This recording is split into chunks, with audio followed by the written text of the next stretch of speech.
Moi bons días a todos. Comparecemos para dar conta das decisións adoptadas no día de onte, con algún fleco pechadas esta mañá, unha vez finalizada a reunión do Comité Clínico que, como ven sendo habitual, se produce a principios de cada semana. Na reunión abordamos as medidas que vamos a adoptar nos próximos días, sempre en base á evolución epidemiolóxica e os datos contrastados das últimas semanas.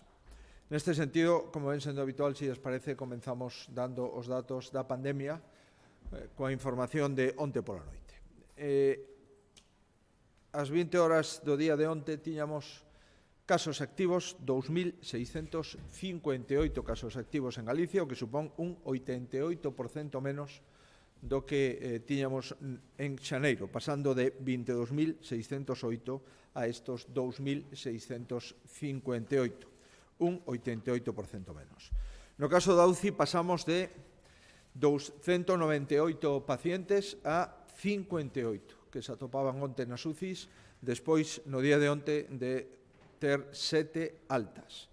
Por tanto, de 254 a 58, reducción 77%. Outras 235 personas se atopan en hospitalización convencional, ao redor de un 80%, menos tamén do que chegamos a ter a finales de xaneiro, pasando de 1.210 a esta cifra de 235. E o resto, 2.365, pois se atopan nos seus domicilios baixo vigilancia médica. Temos que lamentar as 2.306 persoas que faleceron desde fai un ano, desde que comezou a pandemia. Vaya, por suposto, o noso pésame e o noso apoio ás súas familias. Non podemos esquecer que sigue falecendo xente cada día. Onte faleceron 3 persoas. Non podemos esquecer que as mortes pola COVID siguen sendo unha realidade. Na última semana, 23 falecidos. É certo que a evolución está mellorando e estamos lonxe das semanas máis tráxicas, onde a media de falecidos semanais era de 188 persoas. Pero o certo verdade é que non podemos considerar como normal o que é anormal.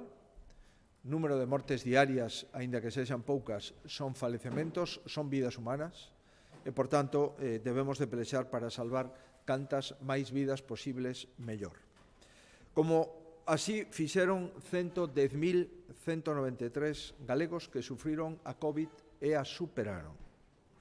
Sabemos que algún deles sigue con secuelas despois de pasar a enfermedade, e por iso lles avanzo que mañá no Consello da Xunta vamos a aprobar a constitución de 7 unidades post-COVID nas 7 áreas sanitarias de Galicia, para ofrecerlles a todas estas persoas que pasaron a enfermedade, a estos máis de 110.000 galegos, que se teñen algún efecto ou algunha patoloxía asociada, aínda superada a enfermedade, podan buscar a súa plena recuperación. Isto significa, todos os datos que acabamos de referir, que Galicia foi unha das comunidades autónomas que mellor comportamento tivo ao longo da pandemia, ao longo de todos os días do último ano.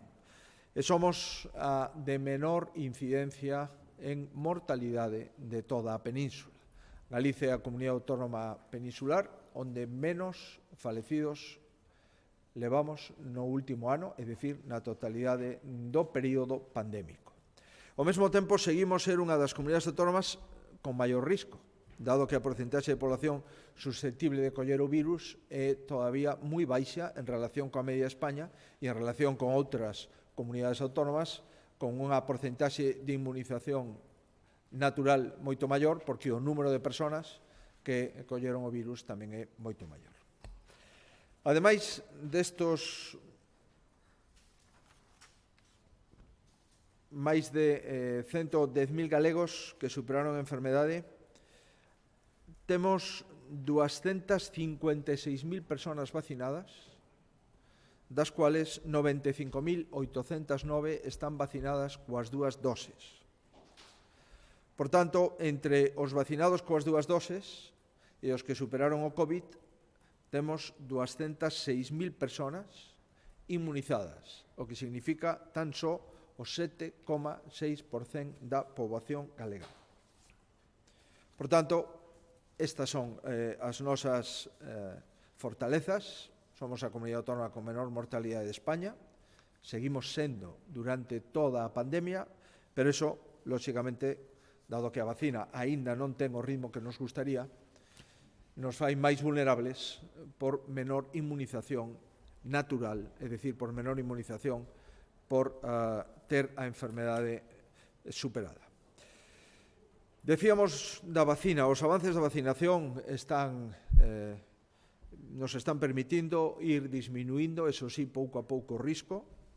Demos un paso de xigante coa vacinación das residencias da terceira idade e tamén dos centros con discapacidade, por suposto tamén de todo o persoal que atende esas residencias e os centros con discapacidade, de todo o persoal sanitario, de todo o persoal, en definitiva, que estaba en primeira fase atendendo a pandemia, pero o certo verdade é que todavía non temos as vacinas dispoñibles en función da capacidade de dispensación instalada. Temos todavía moi poucas vacinas e, por tanto, temos que seguir cautos. Agora estamos nun momento distinto. Estamos vacinando os maiores de 80 anos. A día de onte, 80.877 maiores xa estaban vacinados coa primeira dose, maiores de 80 anos, e empezaremos xa a vacinar coa segunda dose a parte dos máis de 80.700 galegos maiores de 80 vacinados coa primeira. Nin que decir ten que imos máis lentos do que nos gustaría, volvo a reiterar, e dende logo vamos moito máis lentos do que poderíamos ir de ter vacinas suficientes. Agardamos que se cumpran os compromisos do Goberno, notificados para o mes de abril, e se pode incrementar notablemente o ritmo de vacinación nestes grupos de maiores.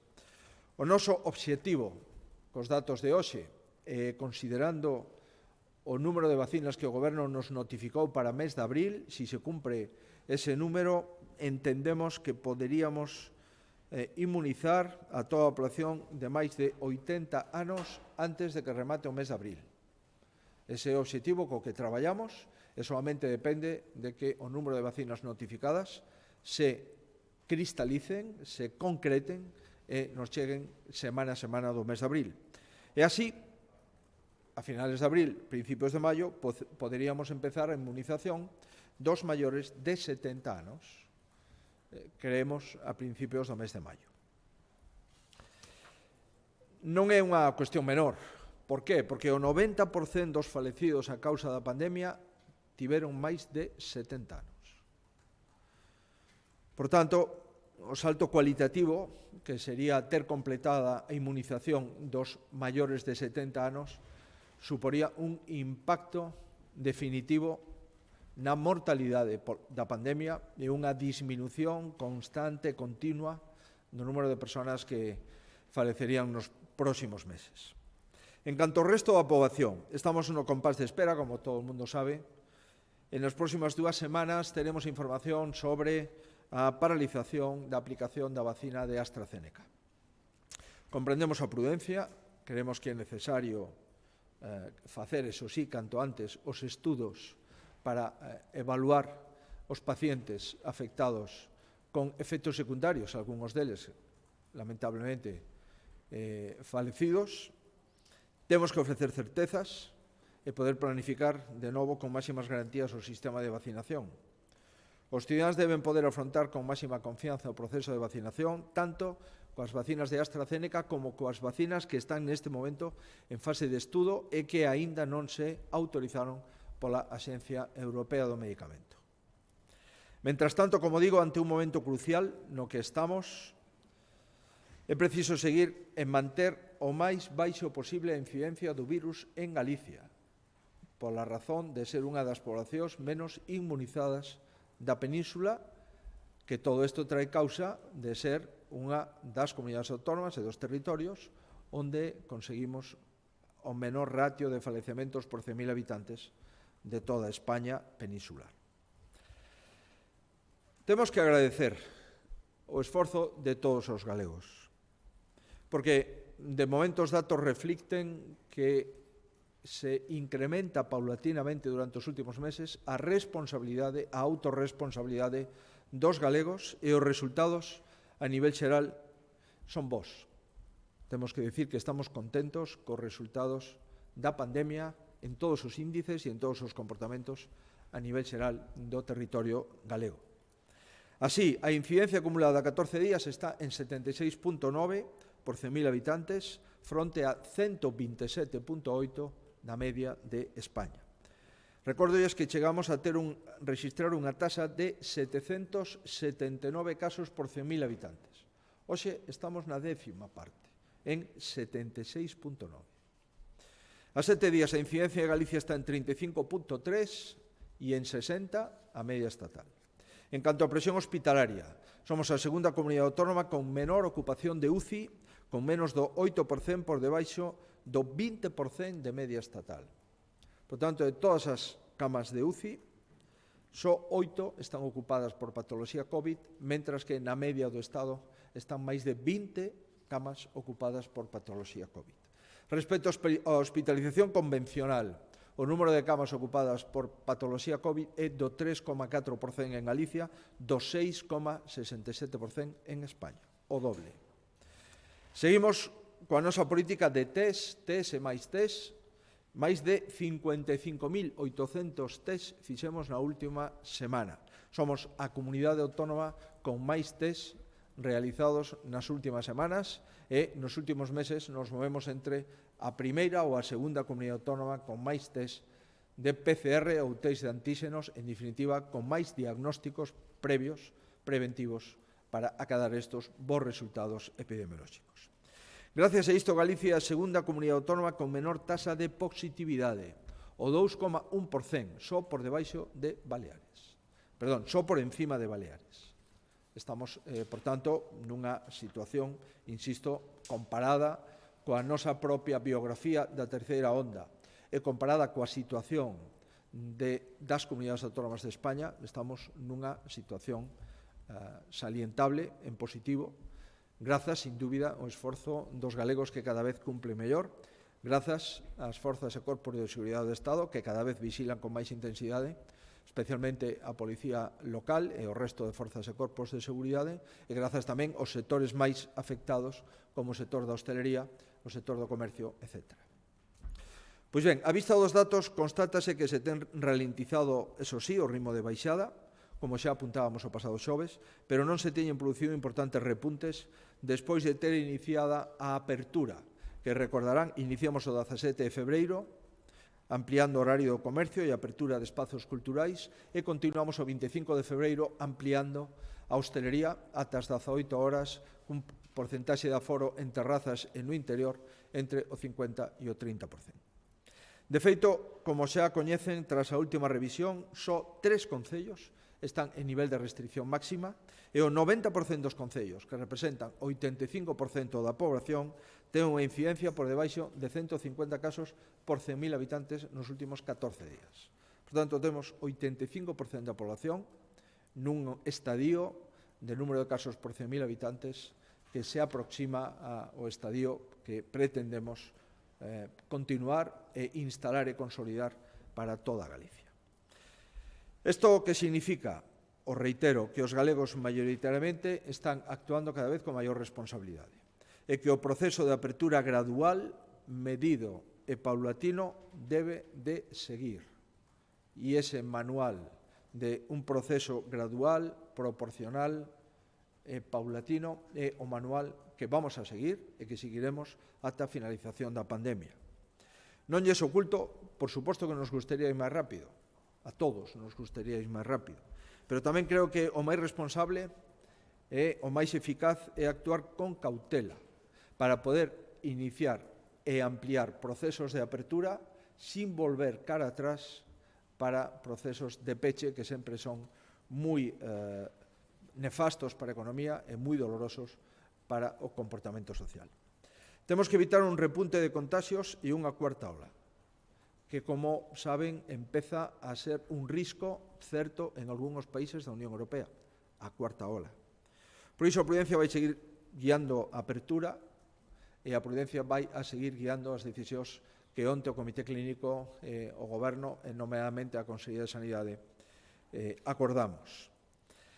Como xa manifestei en varias ocasións, aínda é cedo para tomar decisións definitivas para toda a Semana Santa. E, por tanto, estas decisións que adoptamos hoxe serán revisadas nos primeiros días da Semana Santa, probablemente o luns ou o martes da Semana Santa. O máis responsable, por tanto, é tomar decisións que entrarán en vigor a partir de este venres, ás 00, 19 de marzo, 00 horas, e que se revisarán antes dos festivos de Semana Santa. Como digo, probablemente o día 29 ou o día 30 de marzo, luns ou martes de Semana Santa, volveremos a reunir o Comité Clínico para tomar decisións, no seu caso, unha vez que entren en vigor o próximo 19 de marzo as que adoptamos onte. De acordo coas decisións adoptadas no Consello Interterritorial de Saúde para toda España, vamos a aplicar a máxima restriccións para evitar reunións nos domicilios en persoas non convivintes. Por tanto, nas próximas xornadas e durante toda a Semana Santa só poderán reunirse nos domicilios persoas convivintes. Esta é unha decisión de carácter nacional que se aplica a todas as comunidades autónomas e en todos os territorios do Estado. Insisto que pedimos que se cumpla esta restricción nacional que está adoptada no Consello Interterritorial de Saúde e que estará en vigor en Galicia dende o próximo 19 de marzo. Paralelamente, á vista da evolución e seguindo os consellos e recomendacións dos expertos, o que sí decidimos é axustar a alza, é dicir, aperturar con maior intensidade, tanto en horarios como en aforos, lugares ao aire libre e a hostelería con carácter xeral, e volvo a reiterar, de forma gradual, paulatina e proporcional e sin precipitarnos. Paso a comentarlles, pois, as novedades que, basicamente, consisten en fixar 4 niveis de futura incidencia. Non hai variación nos concellos con maior risco. Teñen a incidencia acumulada 14 días de máis de 500 casos. Mantemos, por lo tanto, esas restriccións e nestes municipios se manteñen as restriccións que agora están vixentes. É dicir, a hostelería seguirá pechada, tanto en interior como en exterior, non poderá haber reunións de non convivintes en ningún ámbito e, salvo excepcións xustificadas, non se permitirá a mobilidade fora destes concellos que sí está permitida nos niveis restantes. Isto, polo tanto, é o nivel de máxima restricción que queda constreñido a 3 concellos: Vilar de Bos, Paradela e Maside. Nestes 3 concellos, lamentablemente, dado que superan os 500 casos por 100.000 habitantes nos últimos 14 días, non poderá haber ningunha actividade hosteleira e, lamentablemente, quedarán pechados, perimetrados no seu termo municipal, salvo para ir a traballar, a ir a estudar ou ir a un centro educativo ou outras obrigas de carácter legal. Segundo nivel, incidencia entre 250 e 500. Se atopan 6 concellos neste segundo nivel: Sobrado, Boborás, A Mezquita, Pontecesures, Neda e Arteixo. Nestes casos se manterá o criterio de que a hostelería só poda abrir en terrazas, con mesmo aforo do 50% de ocupación máxima que viña ata o de agora e con horario lixeiramente ampliado ata as 21 horas, fronte ás 18 horas que había ata a actualidade. Por tanto, estes 6 concellos entre 250 e 500 poden manter as terrazas o 50% e ata as 21 horas. O resto non ten máis restriccións. Concellos entre 150 e 250 de incidencia a 14 días por 100.000 habitantes. Afecta a 14 municipios e o 12,4% da poboación. Nestes municipios se mantén o aforo do 30% do interior na hostelería e o 50% no exterior. E o horario límite de peche pasa das 16 horas ás 21 horas.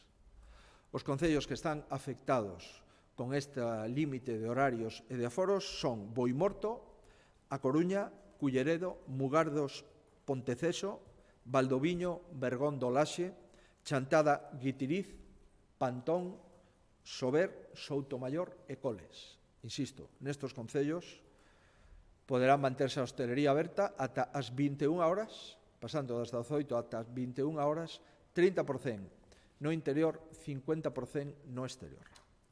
E, finalmente, 85,6% da población que vive nos 290 concellos restantes con incidencia inferior a 150 casos por 100.000 habitantes nos últimos 14 días, se amplía o aforo da hostelería no interior do 30 ao 50%, se amplía o aforo da hostelería no exterior do 50 ao 75%, e se amplía o horario límite de peche dende as 18 horas a 21 horas.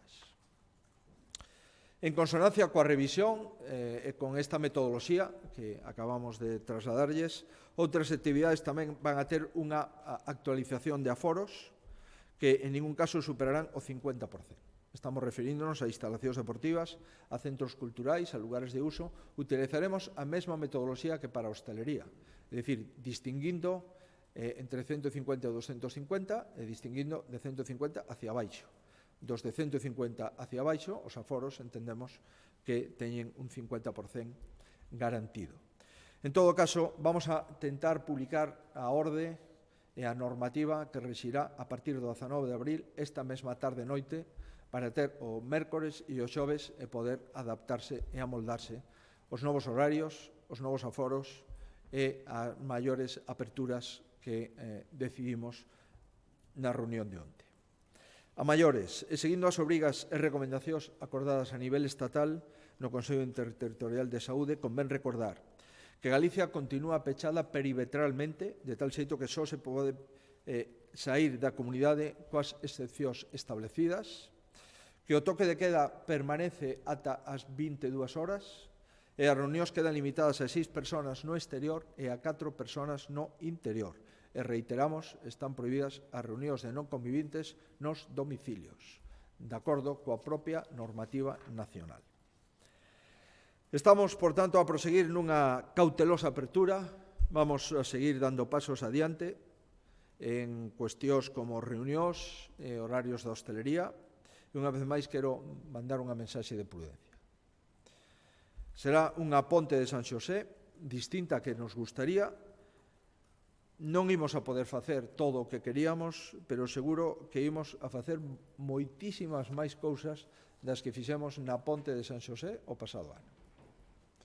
Sei que o Día do Pai é unha data sinalada para as familias, pero o mellor regalo para celebrar o Día do Pai é celebralo o próximo 19 de marzo do ano 2022.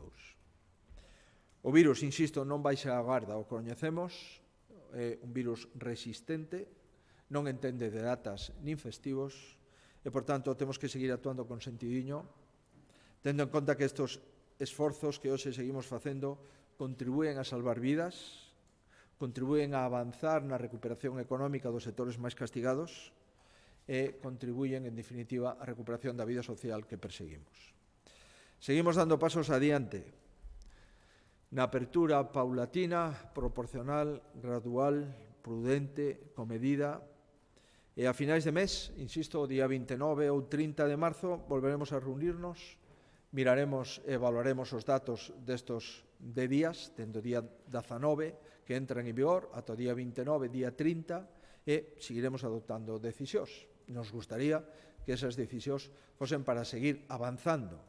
E eu espero que non teñamos que retroceder, polo menos que non teñamos que retroceder en moitos sitios, pero lamentablemente, se as cousas en algúns sitios non van ben, pois teremos que ser consecuentes coas propias decisións que vimos adoptando nos últimos meses, e moi nomeadamente xa na terceira onda que superamos, pero que non temos a garantía de non volver dentro de unhas semanas a ter problemas epidemiolóxicos. Se tuviéramos a garantía, evidentemente, estaríamos nunha situación de un número de vacinas moi alto, de 1 millón de galegos vacinados, de unha inmunidade moi generalizada que lamentablemente non podemos acreditala, porque solamente temos algo máis de 200.000 galegos vacinados, pouco máis de 80.000, 90.000 persoas con 2 doses.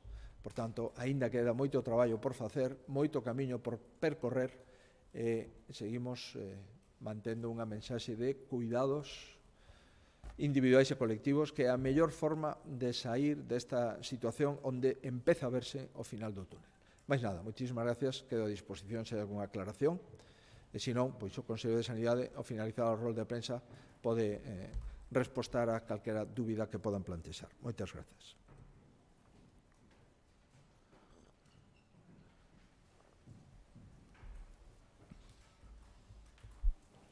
Yo quería saber cuándo creen que puede retomarse la vacunación con AstraZeneca, si es que se retoma.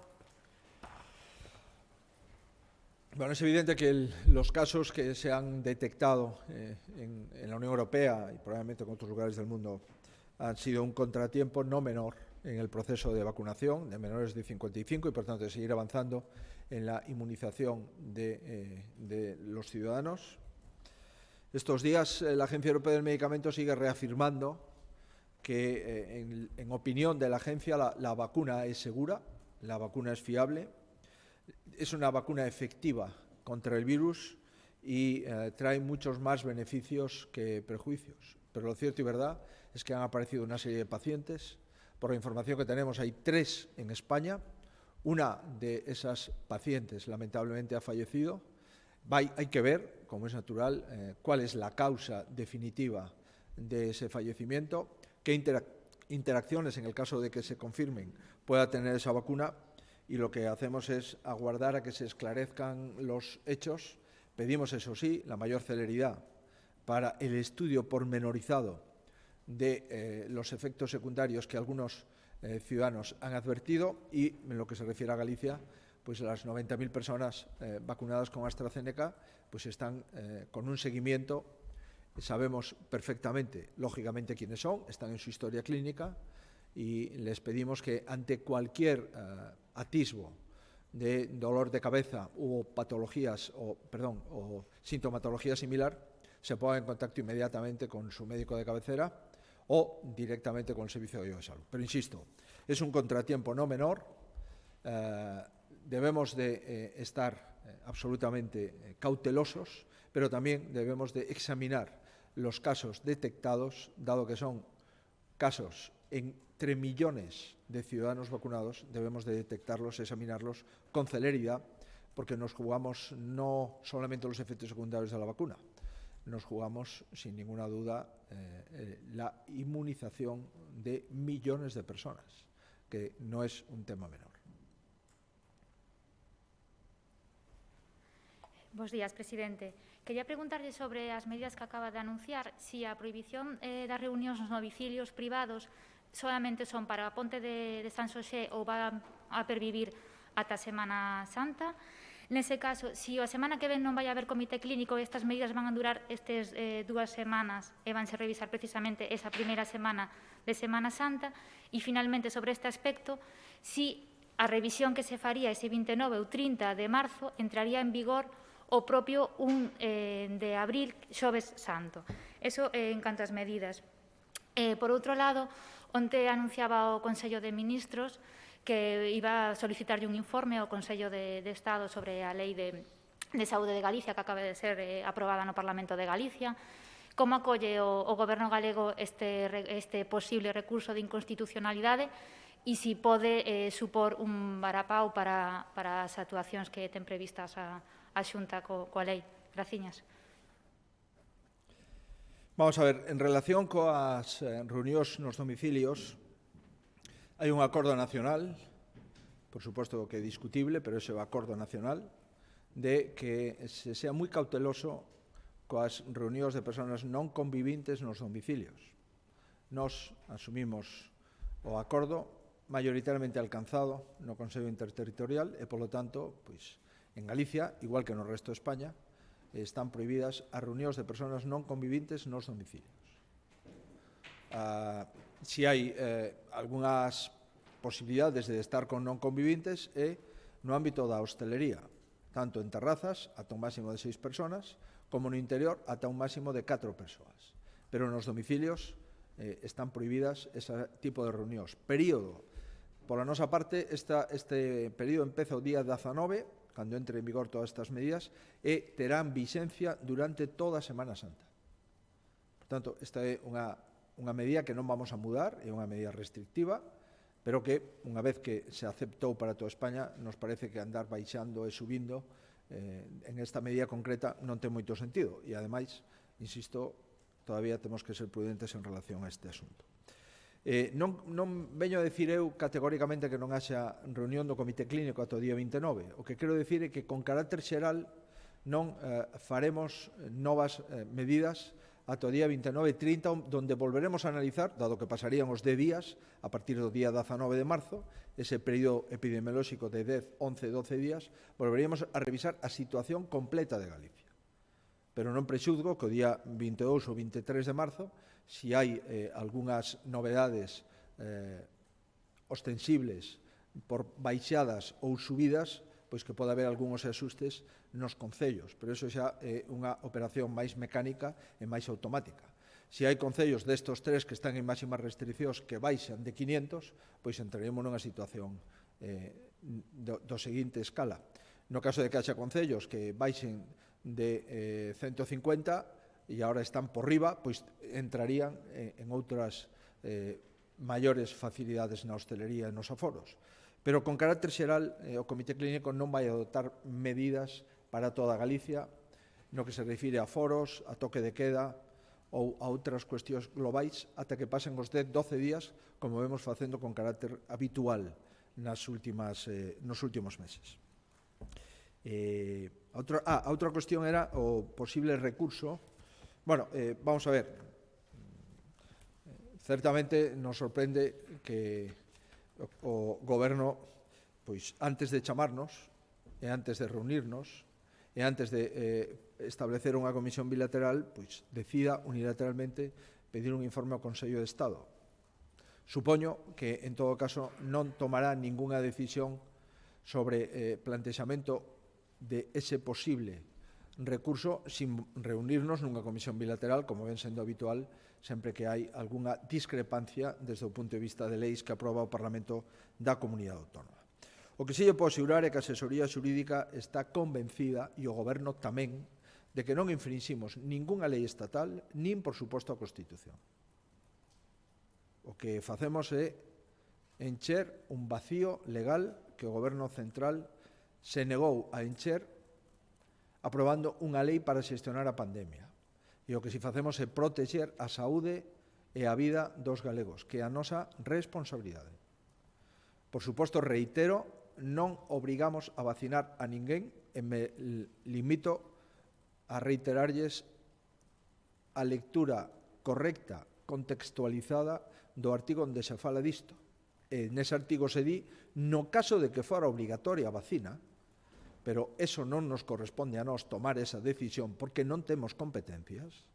No caso de que a autoridade competente tomase esa decisión porque hai unha lei orgánica ou outro tipo de normativa de dereitos fundamentais que acredite en supostos casos e determinadas enfermedades que a vacina fora obligatoria con carácter xeral, nese caso, a lei nos dice como terían que actuar as autoridades do Servicio Galego de Saúde. Pero, insisto, estamos tranquilos, fixemos unha legislación moi sólida, está supervisada polos mellores letrados da Xunta de Galicia e polo seu letrado xefe, e o que vimos a facer aquí é encher un vacío, insisto, que levamos un ano reclamando que teñamos seguridade xurídica, cousa que non temos. A proba me remito de sentencias de tribunales superiores de xustiza das comunidades autónomas que non dan cobertura legal a determinadas decisións dos presidentes e dos gobernos autonómicos. E iso creo que é algo que deberíamos de evitar, que o goberno se nega a evitalo, pero que nós, por responsabilidade, intentamos regularlo. Boa tarde. Unha pregunta sobre a mobilidade entre niveles. Entendo que, bueno, os que están en máximo teñen un peche perimetral individual, non poden salir do concello, pero no resto de niveles os concellos terán mobilidade entre sí ou un concello con 250 de incidencia podería ir a un concello de menos de 150. Gracias. Sí, efectivamente. A mobilidade a estamos axustando do seguinte xeito, dous tipos de mobilidade. Os de máis de 500 quedan perimetrados e os de menos de 500 teñen mobilidade entre sí. Sin límite. Un de máis de 250, pero menos de 500, pode moverse a un de entre 150 e 100. É dicir, non hai límites de mobilidade.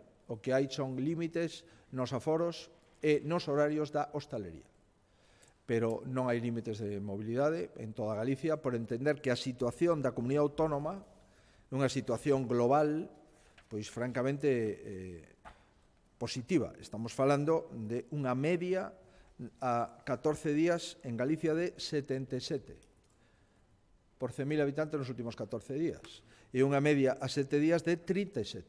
Por tanto, temos un territorio con 77 días de número de contagios por 100.000 habitantes nos últimos 14 e de 37 contagios por 100.000 habitantes nos últimos 7. E en ese territorio, salvo aqueles que superan 500 de porcentaxe de contagio, salvo esos 3 territorios, o resto da mobilidade se permite.